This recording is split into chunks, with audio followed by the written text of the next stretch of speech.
اس قسم کے ناسوروں کی ضمانت بہت جلد ہو جایا کرتی ہے۔ یہ کمبخت کبھی اپنی مکمل سزا کو نہیں پہنچتے اور آزاد ہو کر دوبارہ اپنی حرکتوں پر آ جاتے ہیں۔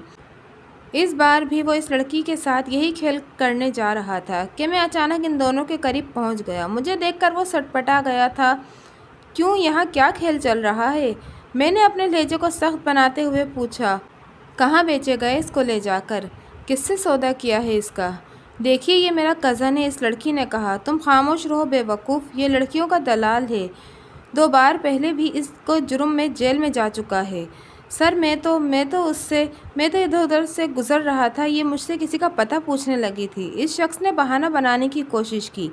وہ لڑکی بے یقین سی ہو کر اس کی طرف دیکھنے لگی تھی۔ تم لوگوں کو بھی فروخت ہونے کا شوق لگا رہتا ہے، میں نے کہا۔ پھر اس کی طرف دیکھا۔ بتا کب آیا ہے جیل سے؟ پچھلے مہینے، اس نے اٹکتے ہوئے جواب دیا۔ کس اڈے پر اس کو بیچنا تھا؟ وہ جی، میں ایک زوردار تھپڑ اس کے چہرے پر رسید کر دیا۔ دفع ہو جاؤ یہاں سے، آئندہ ایسی حرکت کی تو اتنی وارداتیں تیرے کھاتے میں لکھ دوں گا کہ زندگی بھر باہر نہیں آ سکے گا۔ میں اس وقت بات بڑھانے کی پوزیشن میں اس لیے نہیں تھا کہ اچھے خاصے لوگ جمع ہو چکے تھے اور خود لڑکی بھی شاید اس وقت اس کے خلاف کچھ نہیں بولتی، اس لیے میں نے یہی مناسب سمجھا کہ کسی طرح اس لڑکی کو تو یہاں سے بچایا جائے، بعد میں دیکھا جائے گا۔ وہ شخص اپنی جان چھوٹتے دیکھ کر فوری طور پر وہاں سے رخصت ہو گیا۔ میں نے ایک رکشہ رکوایا اور لڑکی کو بیٹھ جانے کے لیے کہا، اور وہ اس وقت اتنی گھبرائی ہوئی اور خوف زدہ تھی کہ کسی مزاحمت کے بغیر رکشے میں بیٹھ گئی۔ میں نے رکشے والے کو اپنے فلیٹ کا ایڈریس بتا دیا تھا۔ وہ لڑکی میرے فلیٹ آ کر بری طرح گھبرا گئی تھی۔ یہ آپ مجھے کہاں لے آئے ہیں؟ خاموش رہو، میں نے اسے جھڑک دیا۔ سکون اور عافیت کی جگہ لے کر آیا ہوں، ورنہ اب تک 40-50 ہزار میں بک چکی ہوتی۔ اس کی آنکھوں سے آنسو بہنے لگے تھے۔ نام کیا ہے تمہارا؟ میں نے پوچھا۔ نازیہ، اس نے دھیرے سے جواب دیا۔ جاؤ، اپنے آپ کو سنبھالو، میں نے کہا۔ وہ سامنے واش روم ہے، جاؤ، جا کر منہ ہاتھ دھو لو، میں جب تک تمہارے لیے چائے بناتا ہوں، چائے پی کر اپنے بارے میں بتانا۔ وہ ابھی تک بے یقینی کی کیفیت میں تھی۔ جب میں نے دوبارہ کہا تو وہ واش روم چلی گئی۔ اس دوران میں نے اس کے لیے چائے تیار کر لی تھی اور کھانے پینے کی کچھ چیزیں بھی میز پر رکھ دی تھیں۔ وہ باہر آئی تو اس کی حالت میں واضح تبدیلی آ چکی تھی۔ بیٹھ جاؤ، میں نے اشارہ کیا۔ مجھ سے گھبرانے کی ضرورت نہیں ہے۔ وہ خود کو سمیٹ کر ایک طرف بیٹھ گئی۔ میرے کہنے پر اس نے چائے کی پیالی اٹھا لی تھی اور دوبارہ کہنے پر بسکٹ لینا شروع کر دیے۔ ہاں، اب بتاؤ کہاں مل گیا تھا یہ؟ میں نے پوچھا۔ اس نے اپنی جو کہانی سنائی وہ وہی پرانی کہانی تھی جو ہمارے ملک کی نہ جانے کتنی لڑکیوں کا مقدر ہوا کرتی ہے۔ ماں باپ کی اکلوتی اولاد تھی۔ ماں کے انتقال کے بعد باپ نے دوسری شادی کر لی اور آنے والی ایک بے رحم اور سخت دل اور لالچی عورت نکلی اور اپنے کسی بھانجے بھتیجے سے نازیہ کی شادی کروانا چاہتی تھی، جبکہ نازیہ اس کے لیے تیار نہیں تھی۔ اس نے انکار کیا تو ماں کے کہنے پر باپ اس پر سختیاں کرنے لگا۔ اس دوران مولا داد اس کے پڑوس میں اپنے کسی رشتہ دار کے گھر آ کر رہنے لگا تھا۔ یہ مولا داد وہی کمینہ تھا جو اس کو بھڑکا کر شہر لے آیا تھا۔ اس نے نازیہ کے حالات کسی طرح معلوم کر لیے اور اس کی مدد کے بہانے اس کے قریب ہو گیا۔ مختصر یہ کہ نازیہ اس کے بھڑکانے پر شہر چلی آئی تھی۔ اس نے بہت ہی خوبصورت خواب دکھائے تھے اس کو۔ یہ تھی اس کی کہانی۔ سمجھ نہیں آتا کہ لڑکیاں اپنی آنکھوں پر پٹیاں کیوں باندھ لیتی ہیں۔ میں نے کہا، انہیں اس بات کی پہچان ہی نہیں ہوتی کہ وہ جس کے ساتھ بھاگ رہی ہیں یا جس کے ساتھ زندگی گزارنے کی پلاننگ کر رہی ہیں وہ کیسا آدمی ہے، بس آنکھوں پر پٹی ہی بن گئی تھی۔ اس نے کہا، میں نے ایک کانٹے کو پھول سمجھ لیا تھا، پھر میرے پاس کوئی راستہ بھی نہیں تھا۔ آپ بتائیں میں کیا کرتی، کس سے فریاد کرتی؟ اب کیا ارادہ ہے تمہارا؟ میں نے پوچھا۔ کچھ سمجھ نہیں آ رہا۔ وہ پریشان ہو کر بولی۔ کہاں جاؤ گی اور کیا کرو گی؟ یہ بتاؤ، تمہارے غائب ہونے پر تمہارے گھر والوں نے کیا کیا ہوگا؟ کچھ بھی نہیں، باپ تو میری پرواہ ہی نہیں ہے، اس نے بتایا۔ وہ عورت تھوڑا بہت ہنگامہ کر کے خاموش ہو گئی ہوگی۔ اور کیا ہونا ہے؟ تمہارا کوئی رشتہ دار وغیرہ نہیں ہے؟ میں نے پوچھا۔ ایک خالہ ہے، وہ لاہور میں رہتی ہے، اس نے بتایا۔ اماں کی زندگی تک وہ آیا کرتی تھی، اس کے بعد انہوں نے بھی نہیں پوچھا۔ ان کے علاوہ اور کوئی نہیں، انہی کے بیٹے بیٹیاں ہیں جو سب لاہور میں ہیں اور اچھی زندگی گزار رہے ہیں۔ میری طرح بدنصیب کوئی نہیں ہے۔ میں اس کے بارے میں سوچتا رہا، کیا کرنا چاہیے اس کا۔ اچھی لڑکی تھی، وقت نے اسے اس حال کو پہنچا دیا تھا۔ اب میرا کیا بنے گا؟ اس نے کچھ دیر بعد سوال کیا۔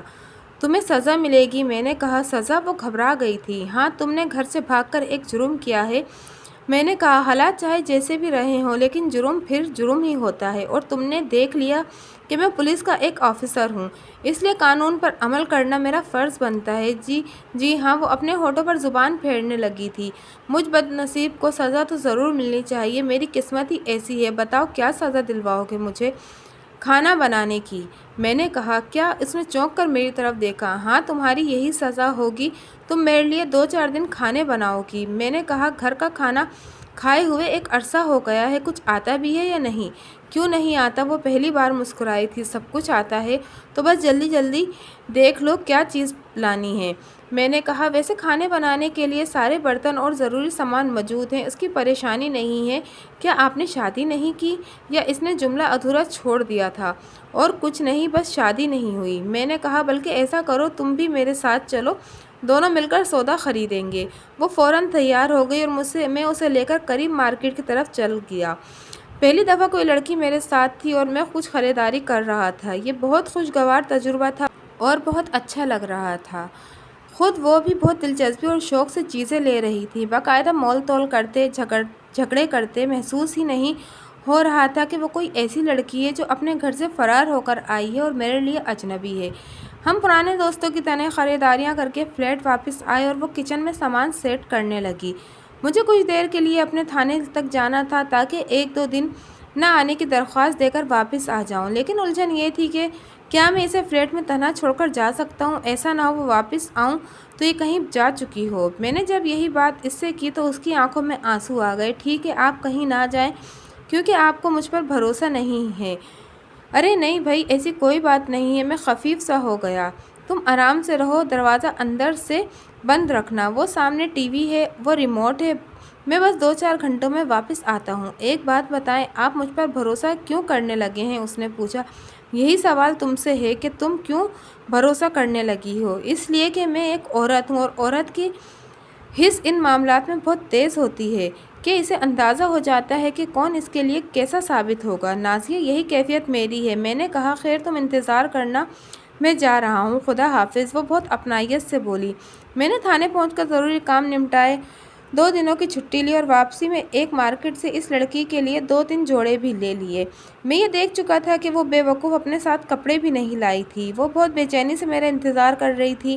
میں نے جب کپڑے اس کے سامنے رکھے تو وہ چہک اٹھی۔ او خدا، کتنے خوبصورت پرنٹس ہیں، کتنے خوبصورت کلرز ہیں۔ آج تک کسی نے میرے لیے اس قسم کی زحمت نہیں کی تھی اور میں نے بھی آج تک کسی کے لیے اس قسم کی شاپنگ نہیں کی تھی۔ میں نے کہا، بس جلدی سے فریش ہو کر آ جاؤ، کھانا تیار ہے۔ اس نے کھانے بہت لذیذ بنائے تھے۔ پہلی بار میں اتنی خوش اور گھریلو پن محسوس کر رہا تھا۔ حالانکہ اس نے میرا کوئی رشتہ اور کوئی تعلق نہیں تھا، اس کے باوجود گھر میں اس کے ہونے کا احساس ہی قوت دے رہا تھا۔ کھانے کے بعد میں نے اس سے کہا، جاؤ دوسرے کمرے میں جا کر سو جاؤ اور اندر سے دروازہ بند کر لینا۔ ایک بات تو بتائیں، آپ میرے لیے یہ سب کیوں کر رہے ہیں؟ اس نے پوچھا۔ میں اپنا فرض ادا کر رہا ہوں، میں نے کہا۔ میں نے جب تمہیں پہلی بار دیکھا تو اسی وقت اندازہ ہو گیا کہ تم کسی کے دھوکے میں آ کر شہر تک آئی ہو۔ میں اس قسم کی بے شمار کہانیاں سن چکا ہوں اور بے شمار لڑکیوں کو دیکھ چکا ہوں، اس لیے میں تمہارے پاس آیا تاکہ تمہارے ساتھ اگر دھوکا ہو رہا ہے تو اس دھوکے سے بچا سکوں، بس اتنی سی بات تھی۔ اس نے کچھ عجیب نگاہوں سے میری طرف دیکھا۔ ظاہر ہے اس کے علاوہ اور کیا ہو سکتا تھا؟ میں نے کہا۔ وہ خاموش ہو گئی۔ اس نے پھر برتن سمیٹے اور کچن میں رکھ آنے کے بعد میرے پاس آ کر کھڑی ہو گئی۔ کیا کل صبح آپ مجھے واپس پہنچا دیں گے؟ اس نے پوچھا۔ میرے لیے یہی بہتر ہے کہ میں اپنے گھر واپس چلی جاؤں اور وہاں تمہارے ساتھ جو ہوگا اس کا کیا ہوگا؟ وہ میری قسمت ہے، اب تک قسمت ہی کے ہاتھوں تو پریشان ہوتی آئی ہوں۔ ٹھیک ہے، تمہارا بہت مناسب فیصلہ ہے، میں نے کہا۔ ہماری لڑکیوں کو ایسا ہی ہونا چاہیے۔ بہت بہت شکریہ۔ وہ کمرے کی طرف جانے لگی۔ بات سنو، میں نے اسے آواز دی۔ جی فرمائیے۔ وہ میری بات سننے کو رک گئی تھی۔ میں تمہیں تمہارے گھر تک تو لے جاؤں گا لیکن واپسی میں تم میرے ساتھ ہوگی۔ مطلب یہ کہ میں تمہیں تمہارے گھر والوں سے مانگنے کے لیے تمہارے ساتھ جاؤں گا، اگر تمہیں کوئی اعتراض نہ ہو۔ اس کے چہرے پر کئی رنگ آ گئے۔ یہ رنگ خوشی کے تھے، اس کے گہرے جذبے کے تھے، بے یقینی کے تھے اور اس کے ساتھ ہی اس نے رونا شروع کر دیا تھا، کسی بچے کی طرح پھوٹ پھوٹ کر رو رہی تھی۔ میں نے آگے بڑھ کر اسے سینے سے لگا لیا۔ بے وقوف لڑکی، میں تو اس وقت سے تمہیں پسند کرنے لگا تھا جب تمہیں پہلی بار دیکھا تھا۔ اب یہ رونا دھونا بند کرو اور جا کر سو جاؤ۔ شاباش۔ دوسری صبح بہت خوشگوار تھی۔ اس نے نہا کر میرے لائے ہوئے کپڑے پہن لیے تھے، ناشتہ تیار کر لیا تھا، بالکل رہنے والی بیوی کی طرح۔ اس کے آنے سے میرے ویران فلیٹ میں زندگی چلی آئی تھی۔ ناشتے کے بعد چائے پینے کے دوران اس نے کہا، ایسا نہیں ہو سکتا کہ ہم واپس نہ جائیں۔ میرا مطلب ہے کہ آپ مجھے واپس نہ لے جائیں۔ وہ کیوں؟ نہ جانے کیوں ڈر سا لگ رہا ہے۔ ایسا نہ ہو کہ مجھے واپس نہ آنے دیں، کسی بہانے روک لیں۔ ایسا نہیں ہوگا، میں تمہارے ساتھ ہوں، میں تمہیں لے جا رہا ہوں اور میں ہی واپس لاؤں گا۔ لیکن مجھے کیوں ڈر لگ رہا ہے؟ وہم ہے تمہارا۔ تم ان لوگوں سے خوف زدہ ہو کہ اس لیے پریشان نہ ہو، بس جلدی سے تیار ہو جاؤ۔ ایک بار پھر سوچ لیں، کیا میں یوں ہی نہیں رہ سکتی؟ نہیں نازیہ، اس میں بہت الجھنیں ہیں۔ میں نے کہا، میرا تعلق پولیس سے، اگر ان لوگوں نے رپورٹ لکھوا دی اور تم میرے پاس برآمد ہو گئیں تو ایک کہانی بن جائے گی، پولیس کے خلاف ایک اسکینڈل بن جائے گا۔ ہاں، تمہیں لے جا کر لے آؤں، عدالت میں تمہیں پیش کر دوں، عدالت تمہیں بالغ قرار دے کر اپنی مرضی سے زندگی گزارنے کے لیے کہہ دے تو پھر کوئی الجھن نہیں ہوگی۔ تم خود مختار اور آزاد ہوں گی، جہاں چاہو اور جس کے ساتھ چاہو جا سکتی ہو۔ چلیں، آپ کو یقین ہے تو میں چلنے کے لیے تیار ہوں۔ ہم نے تیاری کی اور اس سفر کے لیے روانہ ہو گئے۔ وہ بہت بجھے ہوئے دل کے ساتھ میرے ساتھ جا رہی تھی۔ میں نے اس کی یہ بات مان لی تھی کہ ہم پہلے اس کی ایک دوست کے گھر جائیں گے اور اس سے حالات معلوم کریں گے۔ وہ جو بتائے گی اس کے مطابق اس پر عمل کیا جائے گا۔ کئی گھنٹوں کے سفر کے بعد ہم اس کے شہر پہنچ گئے۔ بہت چھوٹا سا شہر تھا، جس طرح پاکستان کے دوسرے چھوٹے شہر ہوا کرتے ہیں۔ یہاں تو بڑے شہروں کا کوئی پرسان حال نہیں ہوتا، چھوٹے شہروں کا کہاں سے ہوگا۔ بہرحال ہم زینت گھر پہنچ گئے، جو نازیہ کی سہیلی تھی۔ وہ نازیہ کو دیکھ کر حیران رہ گئی تھی۔ دونوں بہت دیر تک ایک دوسرے سے لپٹ کر روتی رہی تھی۔ زینت ہمیں اندر بیٹھک میں لے گئی تھی۔ سلیقے سے سجی ہوئی بیٹھک یہ بتا رہی تھی کہ زینت ایک سمجھدار لڑکی ہے، وہ بھی نازیہ کی ہم عمر سی ہی ہوگی۔ نازیہ یہ کون ہے؟ زینت نے خود پر قابو پاتے ہوئے میرے بارے میں پوچھا۔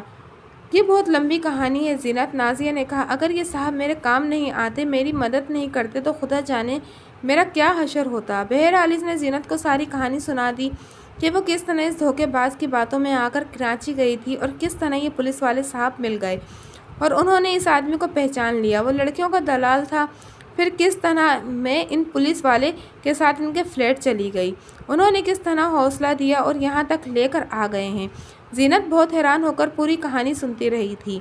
آپ کو بہت بہت شکریہ، زینت نے مجھ سے کہا۔ اس بد نصیب کی قسمت ہی ایسی ہے، ماں مر چکی ہے، سوتیلی ماں اپنے کسی بھانجے بھتیجے کی فکر میں ہے، باپ کو اس کی فکر ہی نہیں ہے۔ ایسے میں یہ ایک غلط قدم اٹھا بیٹھی، نہ جانے اس کے ساتھ کیا ہو جاتا۔ ٹھیک کہتی ہو تم، میں نے ایک گہری سانس لی۔ ہمارے معاشرے میں اس قسم کی ہزاروں کہانیاں ہیں۔ لڑکیاں یوں ہی تباہ نہیں ہوتی، ان کی تباہی کے پیچھے ان کے گھریلو حالات ہوتے ہیں۔ زینت، میرے جانے کے بعد کیا ہوا؟ نازیہ نے پوچھا۔ بابا نے شور تو ہنگامہ تو کیا ہوگا، پولیس میں تو رپورٹ کروائی ہوگی۔ کچھ نہیں، اس نے تو کچھ بھی نہیں کیا، زینت نے بتایا۔ ارے وہ کیوں؟ میں نے حیران ہو کر پوچھا۔ انسپکٹر صاحب، وہ اس لیے کہ اس بیچاری کا ہونا نہ ہونا برابر ہی ہے۔ انہوں نے یہی سوچا ہوگا کہ چلو خود ہی بھاگ گئی، جان چھوٹ گئی، ورنہ کچھ تو کرتے۔ کچھ بھی نہیں، خاموش بیٹھے ہوئے ہیں، شاید محلے میں کسی کو بھی معلوم نہ ہو۔ میری بات تو اور ہے، میں تو بابا کو نازیہ کے بارے میں پوچھنے کو بھیجتی رہی تھی۔ تو تم نے کیا کہتے تھے؟ نازیہ نے پوچھا۔ یہی کہ اپنی کسی پھپھو کے پاس شہر گئی ہوئی ہے، زینت نے بتایا۔ خیر یہ بتاؤ اب کیا ہوگا؟ کیا پروگرام ہے آپ دونوں کا؟ میرا پروگرام تو یہ ہے کہ میں نازیہ کو اپنانے کا فیصلہ کر چکا ہوں۔ یہ تو آپ کا بہت اچھا خیال ہے، زینت خوش ہو کر بولی۔ یہ بہت اچھی لڑکی ہے، بس قسمت نے بہکا دیا تھا اس کو۔ آپ اس کا سہارا بن جائیں گے تو اس میں ایک نئی زندگی آ جائے گی۔ اس نے سوائے دکھ کے اور کچھ نہیں پایا ہے، اس لیے تو میں اس کو دکھوں کے بھنور سے نکالنا چاہتا ہوں، لیکن ایسے نہیں، قانونی طور پر۔ میں چاہتا ہوں کہ کم از کم اس کے والد سے ضرور ملاقات کر لوں، پھر ہنسی خوشی میں اس کا ہاتھ تھام لوں، کسی رکاوٹ کے بغیر، تاکہ بعد میں اس کے گھر والوں کی طرف سے کوئی الجھن نہ ہو۔ تو پھر ایسا کرتی ہوں کہ میں نازیہ کے ابو کو یہاں بلا کر لاتی ہوں، انہیں بالکل نہیں بتاؤں گی کہ کیا معاملہ ہے، کون آیا ہے۔ ہاں ٹھیک ہے، ایسا ہی کر لو۔ نازیہ نے بھی تائید کی۔ تم چپکے سے ابا کو بلا کر لے آؤ، اس عورت کو پتہ نہ چلے، ورنہ وہ آفت کھڑی کر دے گی۔ زینت نازیہ کے باپ کو بلانے چلی گئی۔ اس دوران نازیہ بہت گھبرائی ہوئی تھی، خدا جانے وہ مانیں گی کہ نہیں۔ کیوں نہیں مانیں گے؟ میں نے کہا، اس سے سلیقے سے بات کی جائے گی تو مان جائیں گے۔ ناراض تو بہت ہوں گے، ظاہر ہے وہ ناراض ہونا تو ان کا حق ہے، تم نے حرکت ہی ایسی کی تھی۔ کچھ دیر بعد زینت ایک آدمی کو لے کر اپنے ساتھ آ گئی۔ وہی نازیہ کا باپ تھا۔ وہ پتھرائی ہوئی آنکھوں سے نازیہ کی طرف دیکھتا رہا، پھر نازیہ روتی ہوئی اس سے جا کر لپٹ گئی۔ مجھے معاف کر دو بابا، مجھ سے بہت بڑی بھول ہو گئی۔ پگلی تو نے مجھے بتا تو دیا ہوتا، اس نے کہا۔ میں باپ ہوں تیرا، میں تجھے جہنم میں تو نہیں جھونک سکتا تھا۔ میں نہیں سمجھ سکی تھی بابا کہ تم میری شادی اس کمینے سے کر دو گے۔ وہ اماں کا لاڈلا ہے، اس لیے میں گھر سے چلی گئی۔ ایسے کیسے ہو سکتا ہے؟ میں نے ماں بن کر پالا ہے تجھ کو، تجھ پر ظلم کیسے کر سکتا ہوں؟ خدا کا شکر ادا کریں کہ آپ کی بیٹی واپس آ گئی۔ میں بول پڑا۔ آپ کون ہیں جی؟ اس نے پوچھا۔ نازیہ نے میرے بارے میں بتا دیا کہ میں نے کس طرح بدمعاشوں سے اسے بچایا، اسے پناہ دی اور اپنے ساتھ یہاں تک لے آیا ہوں۔ آپ کی بڑی مہربانی جی۔ اس نے میرا ہاتھ تھام لیا، اس کی آنکھوں میں آنسو تھے۔ آپ نے تو مجھ پر احسان ہی کر دیا ہے چاچا، یہ بہت بڑے پولیس آفیسر ہیں۔ زینت نے بتایا۔ یہ ہمیشہ کے لیے تمہاری بیٹی نازیہ کو اپنا بنانا چاہتے ہیں کیا؟ وہ خوش ہو گیا تھا۔ یہ تو کیا کہہ رہی ہے؟ ایسا کیسے ہو سکتا ہے؟ جی جناب، یہی بات ہے۔ میں نے کہا آپ کی بیٹی نازیہ بہت اچھی لڑکی ہے، جبکہ میں آپ کے سامنے بیٹھا ہوں، اب تک کوئی مناسب رشتہ نہیں مل سکا تھا۔ پھر نازیہ مل گئی اور یہ احساس ہو گیا کہ میری زندگی میں جس کی کمی تھی وہ کمی اس لڑکی سے پوری ہو سکتی ہے۔ میں اس کو لے کر یہاں اپنے رشتے کی بات کرنے آیا ہوں۔ مجھے تو یقین نہیں آ رہا ہے۔ ہم تو غریب لوگ ہیں، ہمارے پاس ہے کیا؟ مجھے کچھ نہیں چاہیے، میں نے کہا۔ خدا کا دیا سب کچھ ہے میرے پاس، بس آپ کی رضامندی چاہیے۔ بیٹا، اس کی آواز پڑتے جذبات سے کانپ رہی تھی۔ میرے لیے اس سے بڑی اور کیا بات ہوگی کہ میری بیٹی تو خوش قسمت نکلی کہ اسے تم جیسا آدمی مل گیا ہے۔ چاچا تو پھر جلدی سے مولوی کو بلوا کر 2 بول پڑھوا دو، زینت نے کہا۔ سب کچھ اس طرح ہو کہ چاچی کو پتہ نہ چلے۔ کیا پاگل ہو گئی ہو؟ میری بیٹی اب ایسی بھی گئی گزری نہیں ہے کہ میں اس طرح گھر سے رخصت کر دوں۔ اس کی بارات آئے گی اور اب مجھے چاچی باچی کسی کی پرواہ نہیں ہے۔ میں اپنی بیٹی کو خوش بیاہ کروں گا۔ بابا، نازیہ کچھ کہنا چاہ رہی تھی۔ ہاں بیٹا، اس نے نازیہ کے سر پر ہاتھ رکھ دیا۔ لعنت ہے ایسے باپ پر جو اپنی اولاد کی ایسی خوشی میں پوری نہ کر سکے۔ اس نے میری طرف دیکھا۔ آپ جائیے جی، اور ٹھیک 1 ہفتے بعد آ جائیے گا۔ کچھ بھی ہو رخصتی کرنی ہے۔ اب ایسا تو نہیں ہو سکتا کہ میں اپنی بیٹی کو خالی ہاتھ رخصت کر دوں۔ دیکھیے، میں نے کہا نا کہ خدا کا دیا سب کچھ ہے ہمارے پاس۔ آپ کا کہنا سر آنکھوں پر، لیکن ایک باپ کو اس فرض ادا کرنے سے تو نہ روکیے۔ اب اس کے بعد میں کیا کہہ سکتا تھا؟ ہمارے تو سارے اندیشے ہی باطل ثابت ہو گئے تھے۔ ہم نے کیا سمجھا تھا اور کیا ہو گیا؟ وہ ہوگا، ایک ہنگامہ کھڑا ہو جائے گا، لیکن ایسی کوئی بات نہیں ہو رہی تھی۔ سب کچھ بہت نارمل انداز میں طے پا گیا تھا، اور اس کی وجہ یہی تھی کہ چاہے کچھ بھی ہو، وہ آدمی نازیہ کا باپ تھا۔ نازیہ اولاد تھی اس کی۔ ایک باپ نے اپنی بیٹی کے چہرے پر خوشی کے تاثرات دیکھ لیے تھے۔ اس نے یہ اندازہ لگا لیا تھا کہ اس کی بیٹی کہاں اور کس کے ساتھ خوش رہ سکتی ہے۔ نازیہ بھی بہت خوش اور مطمئن تھی۔ آپ کتنے آدمیوں کی بارات لائیں گے؟ اس نے پوچھا۔ ارے جناب، بارات کیسی، بس 2-4 دوست ہوں گے، اور کون ہوگا؟ میں نے بتایا۔ پھر اس شرط پر آئیں گے کہ آپ لوگوں کو 2-4 دنوں تک یہاں رکنا ہوگا۔ اس نے کہا۔ یہ ہماری روایت ہے، ہم باراتیوں کو اتنی جلدی واپس نہیں جانے دیتے۔ آپ کی مرضی ہے، مجھے کیا اعتراض ہو سکتا ہے؟ سب کچھ بہت خوش اسلوبی سے طے پا گیا۔ زندگی نے مجھے ایک سبق بھی یہ دیا تھا کہ اگر کسی کام کو کرنے کا ارادہ ہو تو قدم اٹھا لو۔ کامیابی یا ناکامی بعد کی باتیں ہیں۔ پولیس کی نوکری میں نے یہی 2 باتیں تو سیکھی تھیں۔ اول یہ کہ چہروں کو غور سے پڑھو۔ یہ چہرے انسان کے دل کے آئینہ ہوتے ہیں، اندر کی صورتحال بتا دیتے ہیں۔ نازیہ کے معاملے میں تو ایسا ہی ہوا تھا۔ میں نے اسے دیکھا اور اس کے چہرے کو غور سے پڑھا، اور یہ اندازہ ہو گیا کہ اس کے ساتھ کوئی نہ کوئی گڑبڑ ضرور ہے، اور یہ میرا اندازہ بالکل صحیح نکلا۔ اور دوسرا سبق میں نے یہ سیکھا تھا کہ اگر کسی کام کے کرنے کا ارادہ باندھ لیا ہو تو اسے کر گزرو۔ اگر میں سوچتا ہی رہتا کہ نازیہ کے باپ کے پاس جاؤں یا نہ جاؤں تو یہاں تک نوبت ہی نہ آتی۔ میں نے ایک قدم اٹھایا اور کامیاب ہو گیا۔ بہرحال نازیہ کو وہیں چھوڑ کر میں واپس آ گیا، امیدوں اور خوشیوں سے بھرا ہوا۔ نازیہ جیسی سمجھدار لڑکی میری زندگی کی ساتھی بننے والی تھی۔ میں نے اسی 1 ہفتے کے دوران اپنے طور پر کچھ تیاریاں کر لیں۔ نازیہ کے لیے جویلری اور 2-4 قیمتی جوڑے خرید لیے۔ ساری خریداری میں نے اپنے ایک پڑوسن کی مدد سے کی تھی، اور وہ بھی یہ جان کر بہت خوش ہوئی تھی کہ میں اپنی دلہن لینے جا رہا ہوں۔ ظاہر ہے ہر ایک کو تو یہ نہیں بتا سکتا تھا کہ نازیہ کون ہے اور کن حالات سے ملی ہے۔ مجھے بس یہی بتاتا رہا کہ کسی دور عزیز کے رشتہ دار ہے۔ میں مقررہ تاریخ کو اپنے دوستوں کو لے کر نازیہ کے شہر پہنچ گیا۔ اس کی دوست زینت نے یہ کہا تھا کہ ہم سب سے پہلے اس کے گھر اتریں گے، پھر وہاں سے کچھ اور آدمی مل کر نازیہ کی طرف جائیں گے۔ اس بار زینت کا شوہر نعیم بھی موجود تھا۔ وہ بھی زینت ہی کی طرح ایک معقول اور ہمدرد انسان دکھائی دیتا تھا۔